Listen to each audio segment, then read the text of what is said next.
Hi, in this video you will be learning how to use the intersect feature of Extrusion. So this is parts 3 out of 4. If you haven't watched the previous part, please make sure to watch. So let's get to the video. So first I'm going to start off by creating my document. So after I create my document, I'm just going to label mine Extrusion, Extrusion, parenthesis, intersection, and click on the blue OK button to confirm the creation of my document. Then what I'm going to do is I'm going to create my sketch. So how I'm going to create my sketch is by first getting rid of these two planes that I don't need. I want to construct mine on my top plane.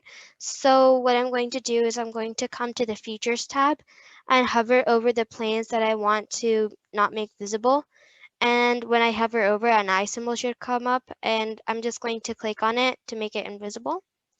Then I have my top plane. I want to view it so that I want to view it face on. So what I'm going to do is I'm going to come to this cube over here, this top front right cube, and click on the top plane. And that's how I'm going to view the top plane head on. Then what I'm going to do is I'm going to create a sketch on the top plane. So I'm going to click on sketch, then on my top plane, and a sketch has been created. So what we're going to do is in this video, we're just going to explore what the intersect extrusion actually does. So let's start off by creating a rectangle and extruding it. I'm going to choose my center point rectangle and start from the black origin and pull out. So after that, I've created my rectangle. I'm going to click the escape button to get out of my rectangle and dimension my rectangle by going to the dimension tool, clicking on my length, and I want to make it 4 inches. Then I'm going to click on my width and make it 2 inches. After I've done that, what I'm going to do is I'm going to exit my sketch, confirm the creation of my sketch by clicking on the green check button, and now I'm ready to extrude. So I'm going to come to my handy dandy toolbar again and hover over my extrude button and click on my extrude button. How we know we're choosing the correct button is when we hover over the extrude button, it should say that you're choosing the extrude button. And when we click on it, we're going to click on my rectangle. Then we're going to make sure we've selected the correct one, which is face sketch 1. Then what we're going to do is we're going to choose our extrusion depth, which I want to make mine 4 inches. So then I'm going to just double check that everything is correct, and I'm going to click the green check button.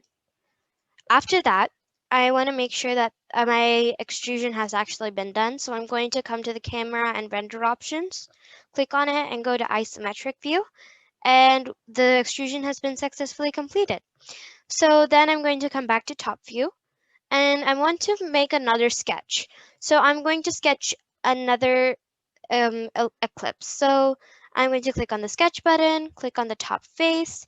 There's no specific reason I'm choosing the Eclipse. I just feel that the Eclipse is very cool, and that's why I'm choosing it.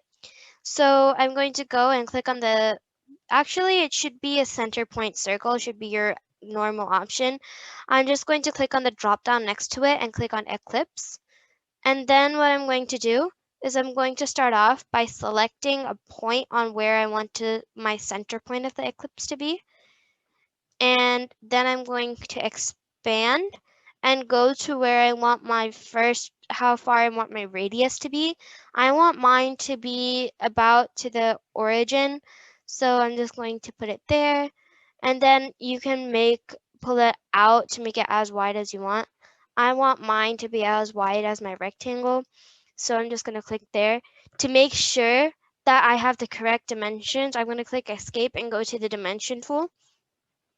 And I'm going to click on the entire width. I'm going to click on the width of the entire eclipse and make sure that it's 2, which it is. And then what I'm going to do is I'm going to make sure that the radius of the eclipse is actually correct, which it is because I saw an orange dot here in the beginning. So what I'm going to do is I'm going to extrude this eclipse. Since I'm done with my sketch, I'm done with my eclipse, I'm going to click on the green check button and confirm my creation of my eclipse. Then I'm going to extrude it. But this time, I only want this area. I only want the semi-eclipse. So what I'm going to do is I'm going to go to the intersect section, and let's just see what happens. I'm going to select my eclipse, and as you can see here, only a certain half of the eclipse is highlighted. So what we're going to do is we're going to go to camera and render options to see what's actually happening here.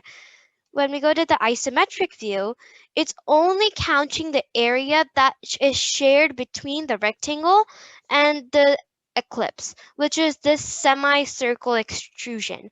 So let's see what happens when I change the depth of the extrusion. Let's make it 4 inches. So when I make it 4 inches and click enter, you can see that it's this extrusion being shared was 4 inches. So the extrusion here was the shared entire area between the semicircle and the eclipse and the rectangle was the semicircle with a depth of 4 inches. So let's just confirm our extrusion. And as you can see, that's how you use your intersect extrusion. So that's it for this video. If you have any questions, please make sure to post them in in the comments, and I'll be sure to address them in our next video. And I hope to see you soon. Thank you. Bye.